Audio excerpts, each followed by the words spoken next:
ஓம் ஸ்ரீ குருபியோ நமக. ஓம் ஸ்ரீ மகா பெரியவா சரணம். தீராத கஷ்டம் தீர வீட்டில் இருக்கக்கூடிய தரித்திரம் நீங்க சப்பாத்தி கல்லில் இதை எழுதி வச்சாலே போதும். ஒரே வாரத்தில் உங்கள் கஷ்டம், உங்கள் வீட்டில் இருக்கக்கூடிய தீய சக்திகள் இதெல்லாம் விரட்டி அடிக்கப்படும். ஆண்களாக இருந்தாலும் சரி, பெண்களாக இருந்தாலும் சரி, மனசில் இருக்கக்கூடிய பிரச்சனைகள் அதிகமாக இருக்கும். அதில் சில பிரச்சனைகளை நம்ம ஒரு சில பேர்கிட்ட சொல்லி மனசை லேசாக்கிக்கலாம். ஆனால் ஒரு சில பிரச்சனைகளை நாம் மற்றவங்ககிட்ட ஷேர் பண்ணிக்க முடியாது. அப்படி இருக்கிற பட்சத்தில் வெளியே சொல்ல முடியாத பிரச்சனைகள் நம்ம ஷேர் பண்ணுற ஒரே ஆள் கடவுள் மட்டும்தான். அதே மாதிரி நம்ம வீட்டில் சில விஷயங்கள் பார்த்திங்கன்னா தரித்திரம் பீடைகளாகவே இருக்கும். வெளியில் போய்ட்டு வீட்டுக்குள்ளே வந்தாலே ஏன்டா வீட்டுக்குள்ளே வரோன்னு இருக்கும்.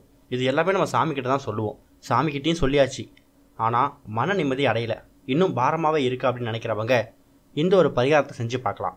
கடவுளுக்கு சக்தி இருக்குது. அதே மாதிரி கடவுள் படைத்த இந்த உலகத்தில் இருக்கக்கூடிய செடி கொடிகளுக்கும் ஒரு சில சக்திகள் இருக்குது. அதில் ஒரு முக்கியமான பரிகாரத்தை தான் இப்போ பார்க்க போகிறோம். இந்த ஒரு பரிகாரத்துக்கு உங்களுக்கு தேவையான பொருள் என்னன்னு கேட்டிங்கன்னா, சப்பாத்தி கல்லி. இது முட்கள் நிறைந்த செடி.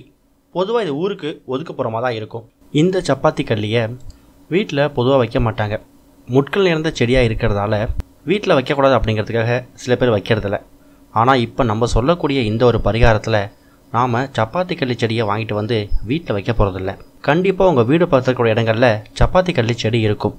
அங்கே போயிட்டு செடியை வேரோடு எடுத்துகிட்டு வராமல் அந்த சப்பாத்தி கல்லில் இருக்கக்கூடிய முட்களோடு இருக்கக்கூடிய அடையை மட்டும் எடுத்துகிட்டு வந்துடுங்க.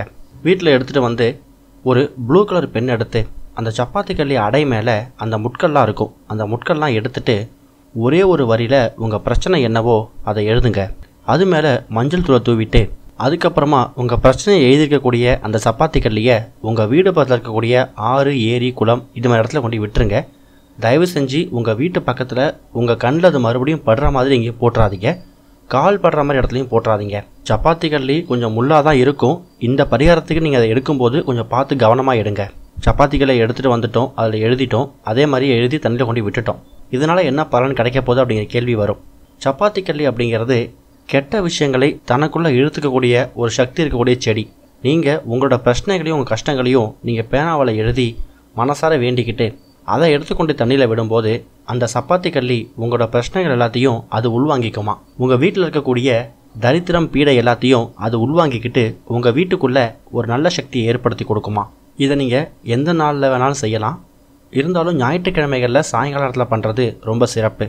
ஒரு முறை முயற்சி பண்ணி பாருங்கள், மிகப்பெரிய பலன் கிடைக்கும். ஓம் ஸ்ரீ குருபியோ நமக. ஓம் ஸ்ரீ மகா பெரியவா சரணம்.